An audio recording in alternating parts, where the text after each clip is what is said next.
Hello, it's Mr. Clemmons here to talk about the class notes and everything today. And we're on pages 6 through 9 in the Civil Rights Timeline, starting with the Civil Rights Act of 1960, added additional support for blacks who were being barred from voting in the South. In 1960, later in the year, college students organized in the civil rights movement as well. Students at Shaw University in North Carolina formed the Student Nonviolent Coordinating Committee, SNCC, and this movement spread across the country. Students began sit-ins at segregated lunch counters and lunch counters all across the country. Students sat down and refused to leave until they were served. By late 1960, student protests at desegregated lunch counters in 48 cities and 11 states. The first of these was organized in Greensboro, North Carolina, by students from North Carolina A&T University, was just a few blocks from downtown from the Woolworth store. They had a lunch counter in those things so that they could sell people a slice of pie, a cup of coffee, a bowl of soup, and a sandwich and stuff. So people would stay in the store and continue to shop. And so they had these kinds of lunch counters in there where people could sit down and have a bite to eat or a snack or a cup of coffee. And so what the students did is these four students went in and sat down in four seats and asked to be served. And they refused service. Well, they did this for a couple of days, and word got back to their college that they were doing this, and other students wanted to be involved. And so they got themselves organized so that they could fill up every seat there when the store opened. And they were so organized that they had a schedule to put together so people could go and come and fill up seats all day long from the beginning and opening of the store until it closed at night. And people came in and poured milkshakes on them and called them names, and sometimes they were arrested if they caused any trouble and so on and stuff. And anyway, this went on for weeks and weeks, or several weeks, and finally they said that they would be served.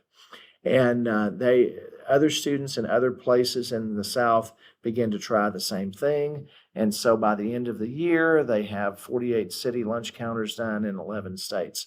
So it was a big, big change. And it also showed college students that they themselves had power and could actually do something about this themselves, which is a nice thing for them to discover. And so more and more students begin to get involved in the march.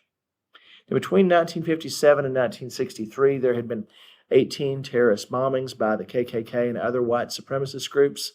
And y'all, I choose that word specifically because you all know what terrorists are.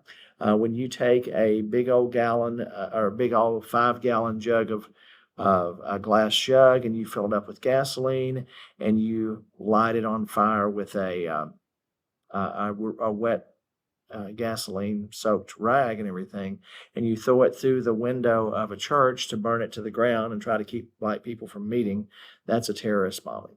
It just is, just as much as the Twin Towers attacks were. And so the KKK was doing that during that time period. I mean, we're talking 18 in 6 years. That's like 3 a year. Every about 4 months or so, there's a bombing like that. In 1962, into the Hispanic community, Cesar Chavez and Loris Huerta found the National Farm Workers Association. They began to work for rights of minority farm laborers, particularly Hispanic farm laborers, later leading to a boycott, a nationwide boycott of purchasing grapes to help out their farm laborers to get better wages. John F. Kennedy talked about moving in the area of civil rights, but tried to placate segregationists in his own party by not pressing for congressional action early in his presidency. Events, however, forced the administration to divide legislative strategies.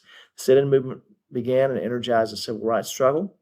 Ella Baker and SNCC. Baker worked for the SCLC and helped organize students into the Nonviolent Coordinating Committee.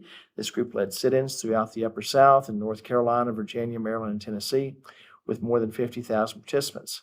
Northern students supported the SNCC through fundraising efforts at their college. Freedom Rides. CORE, Congress of Racial Equality, organized these in 1961 as an effort to desegregate interstate travel throughout the South. Some buses were attacked in Alabama and students were beaten by members of the KKK. One bus was firebombed near Anniston, Alabama. President Kennedy proceeded cautiously and discouraged the Freedom Rides. However, the beatings shown on the nightly news forced Attorney General Robert Kennedy to dispatch federal marshals. National Guard troops and federal marshals used to enforce desegregation orders in several educational institutions in the Deep South in 1962 and 1963, including the University of Mississippi, where James Meredith integrated University of Mississippi. Long-awaited executive order prohibited racial discrimination in federal financed housing in November 1962. February 1963, proposal to speed up trial prosecutions involving challenges to racial discrimination and voting practices were sped up. Civil rights demonstrations in Birmingham, Alabama in 1963 provoked violent local reaction. Television carried footage of the violence around the nation and around the world.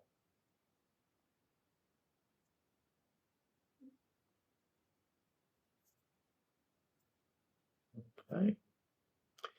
In 1963, the modern women's movement gets kicked off by a woman named Betty Friedan. In 1963, Betty Friedan publishes The Feminine Mystique, which argued that sexism was a pervasive form of discrimination in which women were victimized by false values that kept them from gaining access to equal roles in society.